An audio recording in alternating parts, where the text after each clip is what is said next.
Hello and welcome back to the Hazzabhajan YouTube channel. It is Harry here, and today it is time for another installment in my series where I look at various clubs' record transfers they have made since 1992 and rank them from worst to best. It's been a while since I've done an episode in this series, but in the wake of Jude Bellingham's potentially record-breaking move to Real Madrid, if certain add-ons are triggered of course, I thought it was about time to bring back this series and examine what competition the 19-year-old Englishman may have. Like all the episodes that I've done in this series, the players are judged based on how good of a signing they were for the club in question, rather than how good they were or are as players. So cost, potential sell-on value, impact, performances, and trophies won, etc., are all taken into account to come up with the rankings. If you want to check out any of the other episodes that I've done in this series so far, I've covered the likes of Manchester City, Chelsea and Barcelona among a few others. There'll be a playlist link in the description down below for you to check them all out. And whilst you're there, of course, please don't forget, hit that like button and subscribe to the channel if you have not done so already. But without any further ado, here is my attempt, and it is in my opinion of course, to rank every single one of Real Madrid's signings that they've made since 1992 from worst to best. 10th, Eden Hazard. In the Barcelona video of this series, I said Felipe Coutinho's transfer to Catalonia could well be the worst of all time. Well, now I take that statement back. This is the worst transfer of all time. So, of course, it means Eden Hazard comes in last in this video. Undeniably a wonderfully talented footballer, the Belgian lit up the Premier League at Chelsea from 2012 to 2019, making 202 goal contributions in 352 games in all competitions and winning numerous trophies and individual accolades. He got what was meant to be his dream move in 2019 when Real Madrid paid 100 million euros for him, potentially rising to 146 million euros subject to add-ons, and gave him a £400,000 a week contract, although the signs weren't promising when he arrived for his first pre-season overweight. Those signs turned out to be prescient as he struggled to stay in shape and was constantly sidelined by injuries, meaning that he could never get a good run in the side. What's more, as stars like Vinicius Jr. and Rodrigo began to rise to prominence, Hazard was left out in the cold by manager Zinedine Zidane, and then especially his successor Carlo Ancelotti, who pretty much deemed him surplus to requirements. He only scored 7 goals and made just 12 assists across his 4 years at the Bernabeu, 9 and 3 fewer respectively than he put up in his final season at Stamford Bridge alone, and completed 90 minutes on just one occasion after November 2019, registering 400 fewer minutes in La Liga than he had in the Premier League in 2018-19 alone. Eventually, Real decided to cut their losses and terminate Hazard's contract by mutual consent earlier this month, and when wages are taken into account, the transfer could have cost them as much as £213 million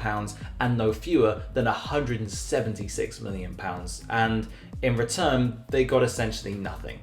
No other player could have come in last. 9th, Elvir Bayack. In truth, Elvir Bayack is dead lucky he doesn't take last place, as at any other club, he probably would have. Bayack had been a sensation in Turkey over the previous few seasons, averaging just under a goal every other game with Bursaspor before hitting 18 goals in 30 games for Fenerbahce in 1998-99. That stellar season got clubs all across Europe sniffing around him, but it still took the football world by surprise when Real were the ones to secure his signature for 26 million euros, not too far off the then world record held by Christian Vieri. Much like with Hazard, things got off to a terrible start as the Bosnian ruptured his cruciate ligaments in his left knee, his ACL and his PCL before he had even made his debut for Los Blancos, which isn't the best way to introduce yourself to your new employers. Albeit, of course, it was through no fault of his own. Although he did eventually recover, his confidence seemed to be shot to pieces, and as Raul and Fernando Morientes established a seemingly unbreakable strike partnership throughout the campaign,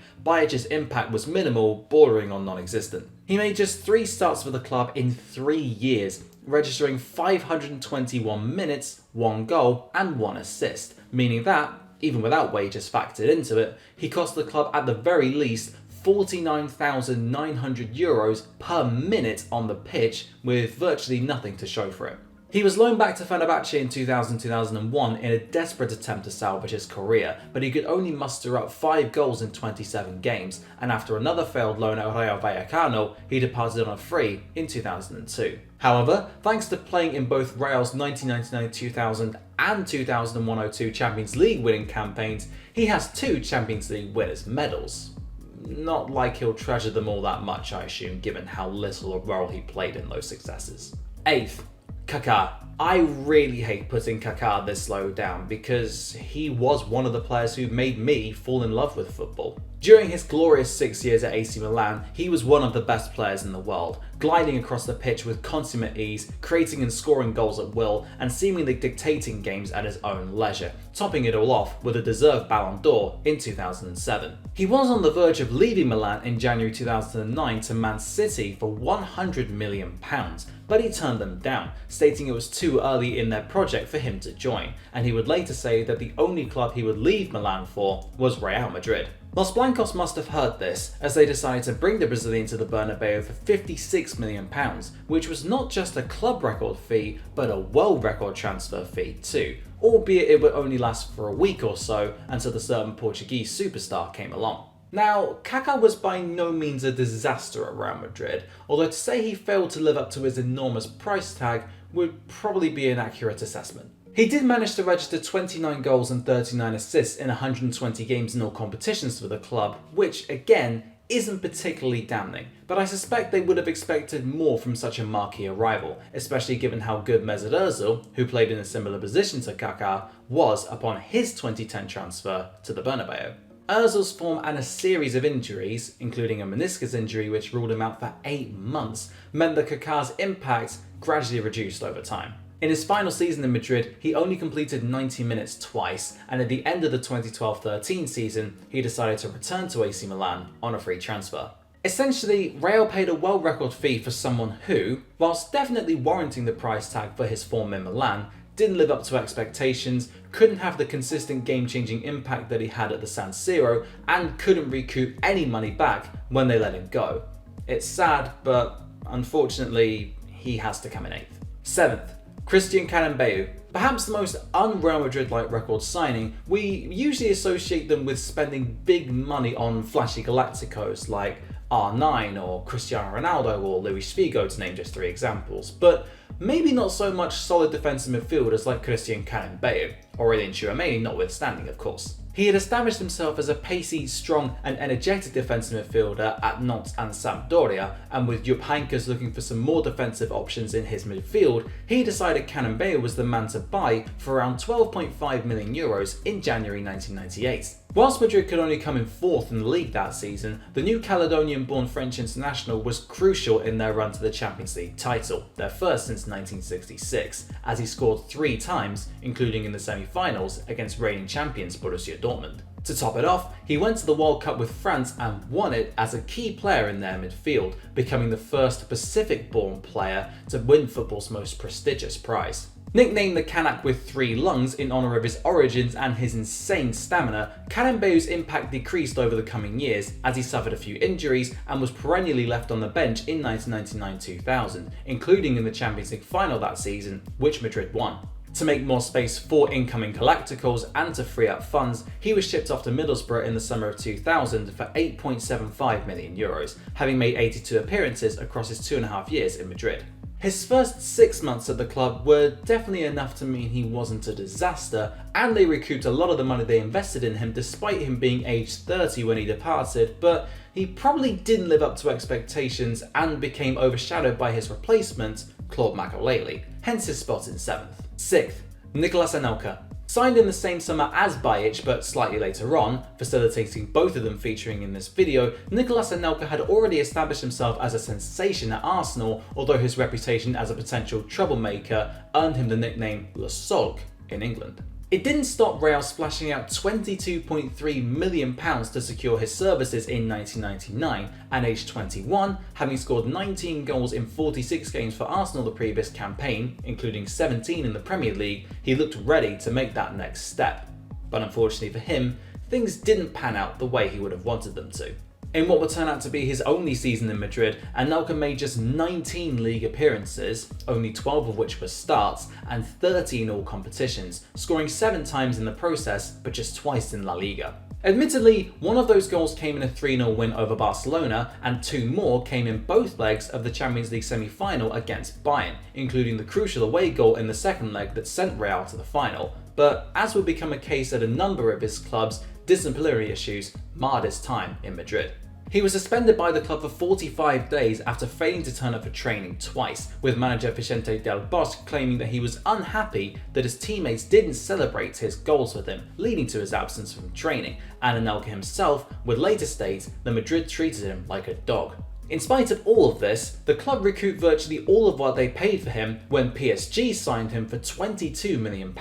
meaning that it wouldn't actually be as bad a transfer as it otherwise could have been. Similar to, just to give one example, Alvaro Morata at Chelsea, the sell-on fee alone is what prevents this transfer from falling much further down the list, as aside from that, Anelka was an unmitigated disaster. Fifth, Michael Laudrup. The first time Real broke their transfer record after 1992 was for a controversial piece of business, as Danish superstar Michael Laudrup crossed the El Clasico divide to move from Barcelona to the Bernabeu. After 5 stunning years in Catalonia as an integral part of Johan Cruyff's dream team, Laudrup fell out with the Dutch icon and decided to move to Real Madrid for €9.5 million.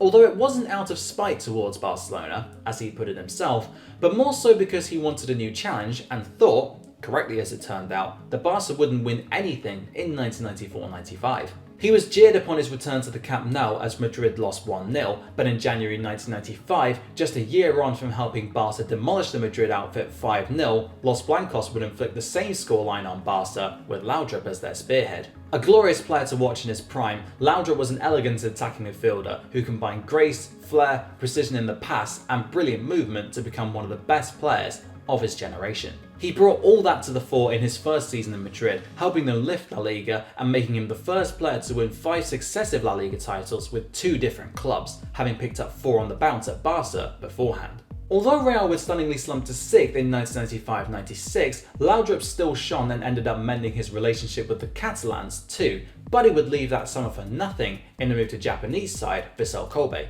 In an interview with Sid Lowe for the brilliant book Fear and Loathing in La Liga, documenting the history of El Clasico, Laudrup revealed that just after he had come to a decision to leave Real, he was sitting in a restaurant when no other than the King of Spain, Juan Carlos I, who just so happened to be in the same restaurant as him, beckoned him over. He asked if he was leaving Spain, to which Laudrup replied yes, before Juan Carlos said that it was a good thing as he could now go back to being the only king in Spain. That showed just how popular the Dane was, and he was voted Real's 12th greatest player of all time in an internet poll conducted by Marta in 2002. Good enough for me to give him a spot in 5th. 4th, Luis Figo. Another player who crossed the El Clasico divide, Luis Figo moved to Real in 2000 after Florentino Perez triggered his £37 million release clause as part of his election pledge as Madrid president, in one of the biggest showings of one-upmanship in the history of the Spanish game and, quite possibly, the most controversial transfer of all time. The Portuguese winger had been a sensation in Catalonia, becoming one of the best players in the world with his trickery, weight of pass and two-footedness, culminating in him winning the Ballon d'Or in 2000, but he would win that accolade whilst at Madrid. Barca fans never forgave him, branding him a Judas, booing him incessantly upon his return to the Camp Nou, and famously throwing a severed pig's head at him whilst he was preparing to take a corner in 2002, leading to the match being suspended. Figo's time in Madrid was a relative success, albeit he didn't quite match the impact and the exceptional standards he had set at his former club. He did still notch up 57 goals and 93 assists in 245 games, more than he registered in his 5 years at Barcelona, in 4 fewer games no less, and he helped the club win the Champions League in 2002 and La Liga in 2003 as Real's first Galactico. However, those were the only 2 trophies he would win across his 5 years in Madrid, and things came to a head in 2005 when he fell out with Perez, one of a number of players to do so over the years, after the president claimed he was a negative influence in the dressing room, and he therefore departed for Inter Milan on a free. For the fee and status that Figo brought to Madrid, he did well, although perhaps not above and beyond what might have been expected of him, so he gets a spot in 4th. 3rd, Zinedine Zidane. Zinedine Zidane was someone to whom football seemed to come naturally, and his elegance, power and creativity led to many people all over the world wanting to be just like him on the playground. In fact, Jude Bellingham, who idolised Zidane, has just taken his old number 5 shirt, perhaps in tribute to him. The Frenchman had been one of the best players in the world for a number of years prior to 2001, starting for 6 years at Juventus and winning the Champions League, the Ballon d'Or and the World Cup, scoring twice in the final against Brazil. He became the second bona fide Galactico when Madrid signed him for £46.6 million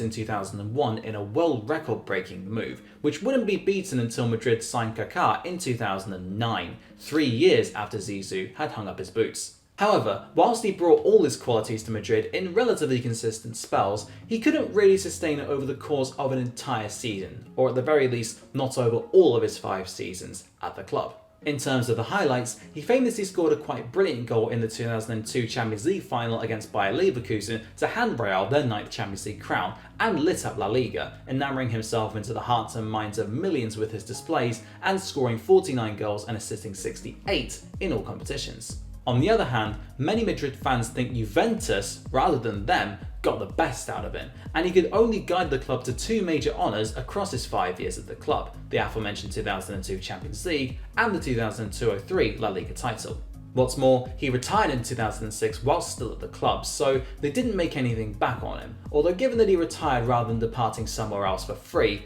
I won't hold it against them. The fans still took him to their hearts and routinely acknowledged how good he had been at the Bernabeu, when a banner was held up after his final game saying, "Thanks for the magic." With all that in mind, even in spite of the exorbitant fee, I think it was still a relatively successful transfer on the whole, but it could have definitely gone a lot better, especially if the Galacticos project had really come to fruition, so he comes in third, but it's more a reflection on what has come before. Second, Gareth Bale. If Gareth Bale had left Real Madrid in 2018 at the height of his fame and popularity, he might have given top spot a relatively decent fight. But with his final 4 years having been tainted by so many problems, albeit many of them weren't of his own doing, he's taken down a peg or two. Signed in 2013 for a world record-breaking fee of £85 million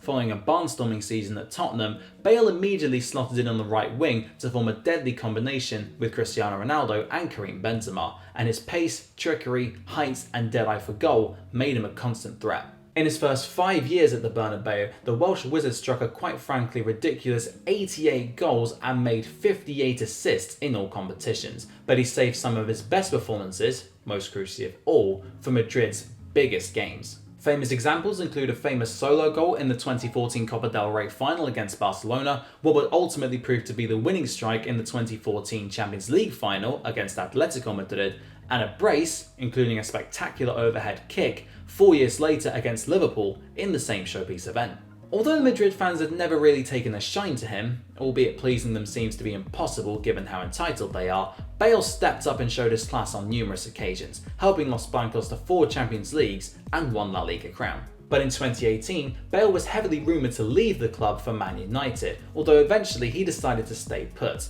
and that decision ultimately led to 4 years of discontent in Madrid. He had never really settled into life in Spain, especially since he hadn't learned the language, and from 2019 onwards, after a move to the ill-fated Chinese Super League fell through at the last minute, he played just 27 times for the club and scored on 4 occasions, with injuries also taking their toll. He was consistently made a scapegoat by the ever-hostile Spanish press, and that infamous Wales, Golf, Madrid in that order banner certainly didn't help matters. And in 2020-21, he was loaned back to Spurs for the season, who only covered 40% of his astronomical wages. He finally departed on a free in 2022, with no one in Madrid sad to see him go, and after a 6-month sojourn with LAFC in the MLS, he announced his retirement from football completely in January this year, aged just 33. Ultimately, Bale's legacy at Real Madrid should be one of clutch performances when it mattered most, devastating goal scoring and numerous trophies, but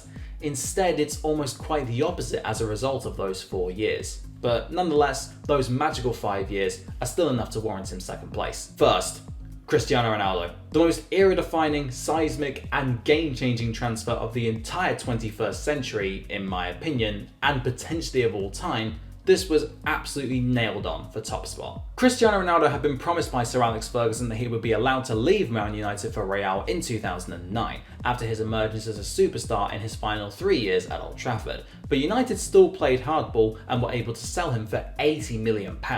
a new world record. This meant that both of the best players in the world were now on opposite sides of El Clasico in Lionel Messi and Ronaldo, and Real now had arguably the greatest Galactico of them all, and he did not disappoint. To reduce Ronaldo's impact down to stats would almost be a disservice, but they are also impossible to disregard, especially when he scored 450 goals in 438 games, more than a goal a game on average, across 9 years at the Bernabeu, in addition to making 131 assists and picking up 4 Ballon d'Ors. Although he would later make a permanent transition into being a cold-blooded centre-forward, primarily interested in scoring goals and not much else, he was at his most frightening as an all-rounded, pacey, technically gifted and aerially proficient winger who could just about do it all, and Real got the best of him as that package. Arguably, he saved his most pivotal displays for the Champions League, as he scored 98 goals across that competition in those 9 seasons and inspired the club to 4 European successes between 2014 and 2018. Although given Barcelona's simultaneous domestic dominance during the time he was at the club, he was restricted to just 2 La Liga titles. He formed deadly combinations with Benzema and Bale and became quite possibly the most marketable athlete on the planet, which was perfect not just for himself and for his bank balance, but for his club and their image too. On top of all of that, when the time finally came to sell him in 2018, the club somehow turned a profit on him despite him being aged 33 at that point, as Juventus bought him for £88 million. It's perhaps unsurprising, with the amount of money that Real throw around, that they could stake a claim to having made both the worst and the best transfer of all time, both of which coincidentally feature in this video, but regardless, there was no way that anyone else could come anywhere close to Cristiano Ronaldo based on the criteria I laid out at the start, especially given the impact he had at the club, his insane performances and goal scoring levels, and era-defining trophy haul. And not just in this particular video, but potentially by any transfer made by any club ever. And that just about wraps up today's video, looking at how I would rank each of Real's 10 record signings that they have made since 1992 from worst to best. If you disagree with any of my choices, let me know which ones you would change down in the comments below, although of course bear in mind, this is just my opinion, I'm not right or wrong, but I'd love to hear your takes down in the comments. If you enjoyed this, of course, please don't forget, hit the like button, subscribe to the channel if you haven't done so already. You can ring the notification bell to be notified whenever I upload a video straight away, and check out all the other videos I've done in this series using the link on screen or the playlist in the description down below. Thank you very much for watching, and until next time, I'll see you then.